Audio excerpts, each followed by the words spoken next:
乌克兰猛攻克里米亚海域，打击俄军雷达指挥中心。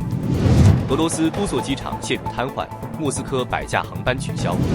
乌军猛攻扎波罗热三大阵地，俄石油高官坠亡。乌军猛攻俄楚瓦什的核军工设施。别尔哥罗德突发爆炸。乌克兰再度空袭俄空军基地，多地机场陷入火海。海马斯火力全开，俄军车库化为废墟。乌军空袭俄舰，海参崴炸成火海。黑海战火重燃，新罗西斯克港口剧烈爆炸。大家好，欢迎收看新冷战情事，请大家先为我们的节目点赞、留言，谢谢大家。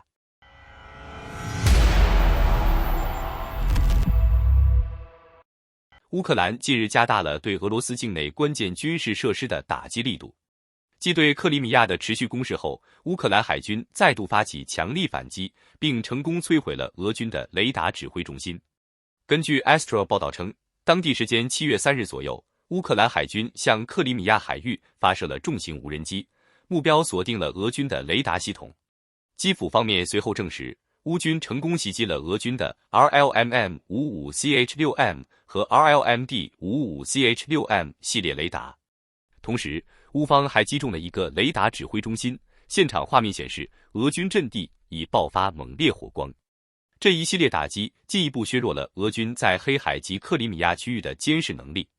自6月底起，乌克兰便对克里米亚展开了多轮攻势，重点打击了俄军的机场、防空系统及其他重要设施，试图切断俄军在该地区的空中优势。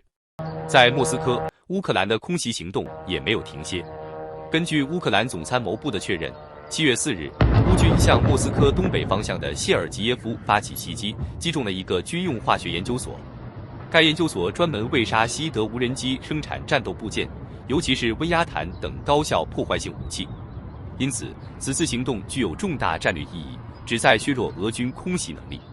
在国际舞台上，欧盟轮值国丹麦近期敦促对匈牙利实施全面制裁，因匈牙利长期违背欧洲的价值观，且多次阻挠乌克兰加入欧盟及获取军事援助。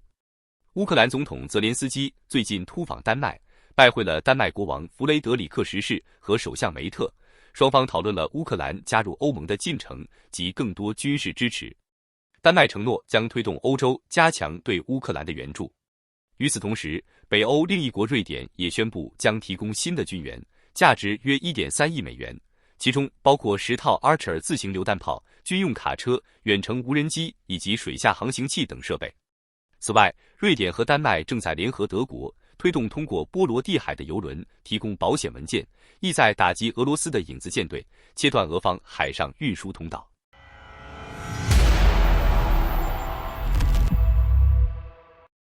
乌克兰对俄罗斯本土的攻势正呈现出前所未有的强度。最新一轮饱和式无人机攻击，直接导致俄罗斯多个主要城市的机场陷入瘫痪，航班大规模取消，旅客滞留情况严重。据俄媒 Balza 报道，当地时间7月5日，乌克兰向莫斯科及多座城市发射大量无人机，造成严重扰动。由于空域安全受到威胁，俄方不得不启动地毯防御模式，对各大机场实施紧急空管措施。最严重的当属莫斯科谢列梅捷沃国际机场，俄罗斯最繁忙的航空枢纽之一。当日，该机场超过50个航班被迫取消，超过170个航班出现延误。而圣彼得堡机场同样遭遇大面积航班停运，仅这2个城市就有超过100架次航班被取消。攻击影响还迅速蔓延至叶卡捷琳堡、夏诺夫哥罗德以及位于波罗的海沿岸的加里宁格勒等地，多个机场暂时关闭，大量旅客被困机场，有些人等待时间甚至超过9小时。现场图片显示，候机大厅内人满为患，许多乘客无奈席地而坐，情绪焦躁。这已不是乌克兰首次扰乱俄罗斯的航空系统。早在5月胜利日前后，莫斯科4大机场曾因类似无人机威胁被迫全面停运。俄军当时声称局势已恢复正常，但如今类似场景再次上演，甚至波及更广。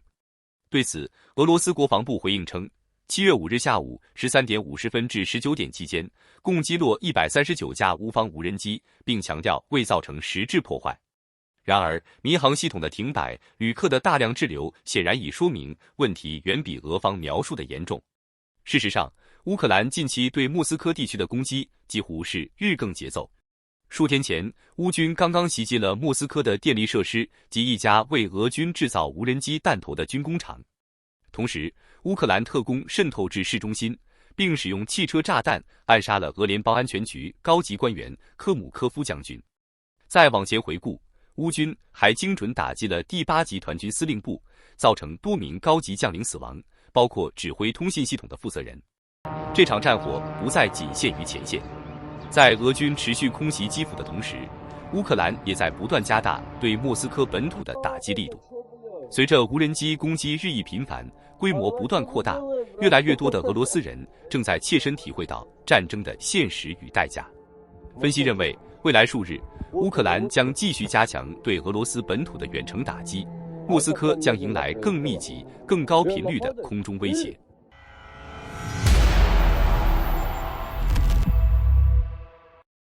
扎波罗热战线局势骤然升级，乌克兰近期在该地区重组并部署了3支精锐部队，包括第128山地突击旅、第65机械化旅以及第110机械化旅。3旅将统一纳入新组建的第17集团军，负责扎波罗热一线的防御与反击任务。与此同时，乌克兰空军加紧对俄军阵地的打击。根据 RBC 新闻援引消息称，当地时间7月4日前后，乌军出动米格29战斗机对南部战场发动空袭，目标锁定扎波罗热波洛西附近的俄军据点。战机发射多枚 GBU-39精确制导炸弹，成功摧毁相邻的3处俄军阵地，战场一度浓烟滚滚。除空袭外，乌克兰特工还在斯特里维地区发动突袭，摧毁一辆搭载3名巴尔斯萨尔马特部队军官的俄军车辆。这支部队由前俄罗斯航天局局长德米特里·罗戈金创建，突袭行动进一步削弱了俄军在该地的无人机作战能力。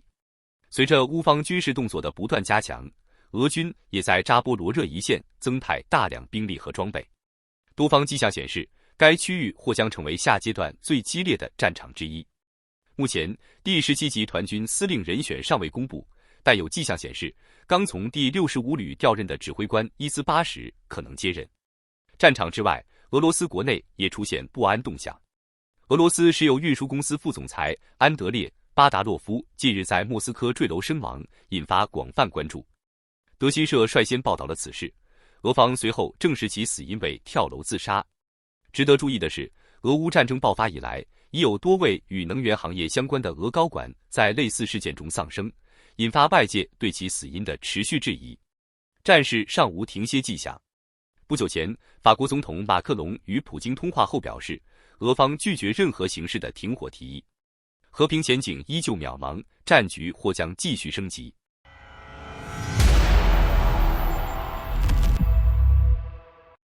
在俄军对基辅展开疯狂空袭后，乌克兰迅速对俄罗斯境内多个目标发起了猛烈反击，战况愈加紧张。最新消息，别尔哥罗德突发大规模爆炸。根据诺尔报告的消息，当地时间7月5日夜间，俄罗斯别尔哥罗德的舍别基诺镇遭到了多架无人机的袭击，目标是伪装卫化工厂的武器仓库。爆炸发生后，仓库内的弹药瞬间引发大规模爆炸。现场目击者拍摄的视频显示，前后共有10多次爆炸发生，火光冲天，浓烟蔽日。爆炸后的画面像极了不久前顿涅茨克弹药库遭袭的场景，甚至出现了类似蘑菇云的巨大火球，破坏程度相当严重，火势仍在持续蔓延。紧接着，乌克兰的无人机继续向俄罗斯腹地发起攻击。7月6日早晨，乌军无人机袭击了距离俄罗斯边境1300公里深处的楚瓦什地区，切伯克萨雷市的进步核军工企业成为目标。该厂仓库和生产车间都遭到精准打击，现场画面显示，一颗新型柳特无人机成功命中工厂，引发剧烈爆炸。该工厂不仅为俄军的伊斯坎德尔导弹提供关键零部件，还生产用于电子战的设备。这次打击是乌克兰对俄和军工设施的第2次袭击，显示出乌方日益升级的战略态势。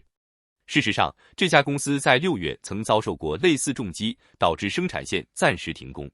此外，莫斯科附近的利佩茨克地区也发生了军车相撞事件，至少6辆军车起火燃烧，包括阿赫马特装甲车和 UAZ 卡车。目击者称，事发前曾看到无人机的身影，这也让人猜测是否是无人机造成的破坏。布良斯克、罗斯托夫等地也遭遇不同程度的空袭，具体战况依然在卫星图像中待披露。总体来看，俄乌两军的行动依旧没有丝毫减弱的迹象，战斗愈发激烈。与此同时，乌克兰也在不断推出新的装备，应对俄方的空袭压力。最近，乌克兰推出了一款新型 POP-Fly 察打一体无人机，具备120公里的侦察范围和100公里的打击射程，配备5公斤的弹头，为乌军在反击中的空中优势提供了有力支持。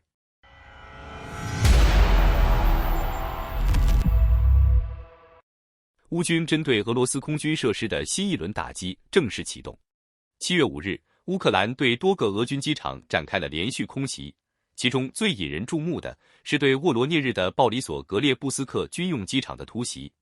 据开源情报防御者报道，这场行动由乌克兰特种部队联合情报部门策划执行，目标直指位于工业中心的俄军重要空军基地。多架无人机成功突破防空系统，直接命中存放武器的核心区域。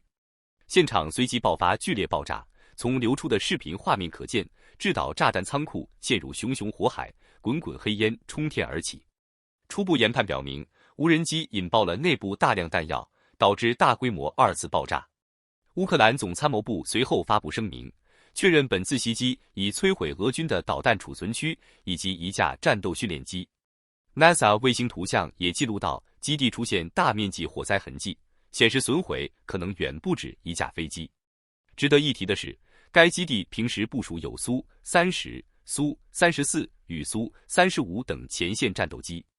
这已经不是该机场首次遭袭，乌克兰6月就曾在蛛网行动中对该地实施重击，如今再度出手，显然是系统性削弱俄军空军力量的一部分。与此同时，萨拉托夫的恩格斯空军基地也传出遭到无人机袭击的消息。据称，攻击一度导致基地网络瘫痪，若属实，这将是该基地年内第6次遭袭。由于恩格斯机场是俄军战略轰炸机的重要部署地，其屡次受创将严重影响远程打击能力。此外，俄罗斯方面仍未对另一起突袭事件作出回应。乌克兰疑似攻击了库尔斯克的哈利诺空军基地，并摧毁了一处航空弹药储存点，甚至击毁一套铠甲 S1 防空系统。根据美国战争研究所 ISW 最新统计，仅在2025年6月，乌克兰就有据可查地击毁21架俄军军机，包括8架图 22M 轰炸机、6架图95远程轰炸机、2架苏34、1架苏25、1架苏35和1架安12运输机以及2架直升机。这些数据均由视频证据支撑，真实数字或许还更为惊人。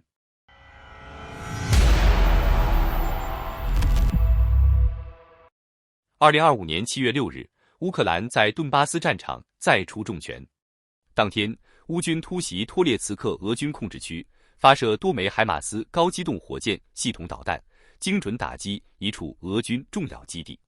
据诺尔报告消息，袭击引发剧烈爆炸，现场画面显示，该基地建筑遭严重破坏，车库被摧毁，瓦砾遍地，满目疮痍。从目前流出的视频看，爆炸地点应位于托列茨克周边区域，但具体位置仍有待卫星图像确认。预计乌军将在近期发布更详细的官方通报。与此同时，在乌东另一处战线，乌克兰无人机部队对俄军纵深火力阵地发动袭击，在距前线约25公里的位置摧毁一门152毫米火炮，打乱了俄军火力部署。不过，俄军也在加强反击。MV 情报卫星捕捉到，俄方正在将图95远程战略轰炸机重新部署至前线机场，这一迹象表明，俄方可能再次展开远程导弹攻击。果不其然，基辅 TAC-6发电厂随即发生爆炸，第聂伯罗夫斯基区大面积停电。此外，俄军无人机夜袭扎波罗热与哈尔科夫等城市，已造成人员伤亡。尼古拉耶夫州的10栋居民楼及一家餐厅在攻击中被毁，消防队正在现场全力搜救。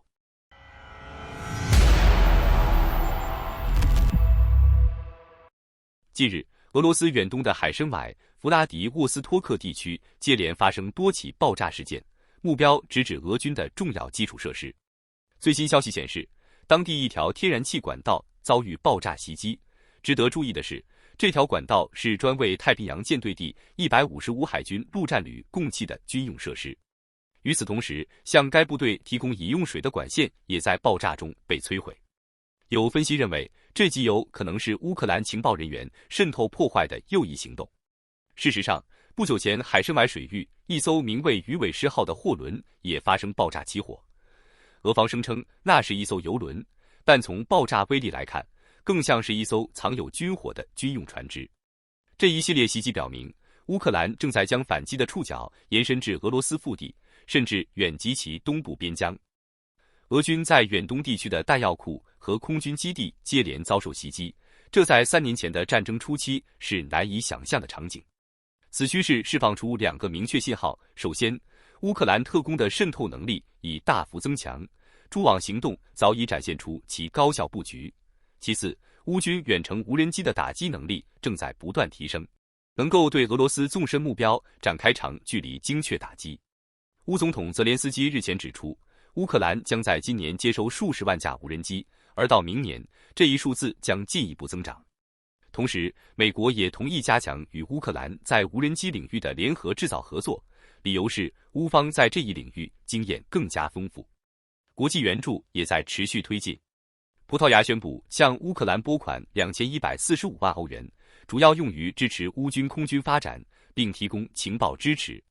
拉脱维亚则表示，将向乌克兰交付42辆 Patria 6x6装甲车，以及弹药和小型武器。与此同时，俄罗斯遭遇另一项打击，埃及单方面取消了此前签署的苏35战斗机采购合同。埃及方面指出，该机型的雷达技术已落后，发动机效率低下，电子战系统亦显脆弱。俄方则认为此举是受到美国施压的结果，但外界普遍注意到，在俄乌战场上，苏35战机屡次被击落，其性能已受到严重质疑。